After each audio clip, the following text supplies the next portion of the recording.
तीव्र लाटेने राजधानी दिल्ली होरपळलेली आहे। दिल्लीमध्ये उष्माघाताने 41 जणांचा मृत्यू झालाय।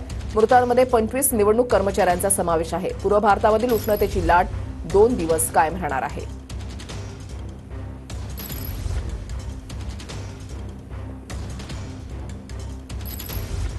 उष्णतेची तीव्र लाट जी आहे ती पाहायला मिळते। ही दोन दृश्य जी आहेत ती आपण या ठिकाणी पाहताय।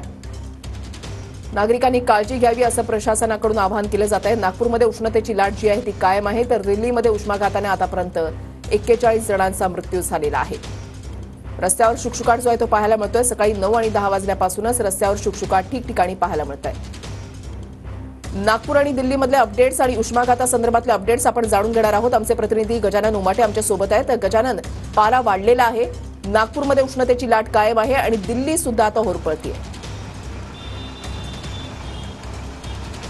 नक्कीच गेल्या अनेक वर्षाचे रेकॉर्ड यावर्षी गरमीने तोडलेले आहे। उत्तर पूर्व आणि मध्य भारतात उष्णतेची लाट जी आहे ती कायम आहे आणि आतापर्यंत उत्तर पूर्व राज्यांमध्ये दिल्लीसह 41 जणांचा उष्माघाताने मृत्यू झालेला आहे। त्यात निवडणूक कर्मचाऱ्यांचाही समावेश आहे। बिहारमध्ये गेल्या 24 तासामध्ये जवळपास 12 जणांचा मृत्यू जो आहे तो उष्माघातामुळे झाल्याची माहिती आहे। नागपूरचा विचार केला तर 2 महिन्यांमध्ये 12 जणांचा मृत्यू झाला होता। त्याची शक्यता होती की उष्माघातामुळे मृत्यू झालेला आहे। तिघाचं डेथ ऑडिट झालं, त्याच्यात उष्माघाताचं कारण नाही, परंतु उरलेले 9 जण जे आहे ते उष्माघाताने दगावले का अशी शक्यता वर्तवली जात आहे। सकाळचा वेळ आहे, आपण बघू शकतो रस्त्यावर गर्दी कमी आहे, कारण की तापमान जे आहे ते मोठ्या प्रमाणात वाढलेलं आहे। कालचा विचार केला आपण तर काल नागपूर भंडारा या भागामध्ये जवळपास 45 डिग्री सेल्सिअस तापमान होतं आणि 8:30 वाजतापासून सकाळी चटके लागायला सुरुवात होतात। उष्णतेची लाट आहे, ऑरेंज अलर्ट जारी आहे। त्यामुळे जे दुपारच्या वेळेस बाहेर मजूर काम करतात त्यांना सर्वाधिक उष्माघाताचा धोका आहे। त्यासोबतच जे बेघर आहेत, बाहेर असतात,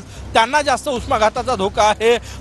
पूर्व विदर्भाचा जर विचार केला 6 जिल्ह्यामध्ये जवळपास 6 जणांचा मृत्यू जो आहे तो गेल्या 2-3 दिवसात झाल्याची आकडेवारी आहे। डेथ ऑडिट रिपोर्ट नंतर त्याचं खरं कारण कळेल, परंतु आता शक्यता वर्तवली जाते की उष्माघातामुळे मृत्यू झाला आणि पुढचे 2 दिवस उष्णतेची लाट जी आहे ती कायम असणार आहे। त्यामुळे काळजी घेणं प्रत्येकाने गरजेचं आहे। मध्य भारत असो, उत्तर पूर्वेतील राज्य असो, उष्णतेची लाट जी आहे ती कायम आहे।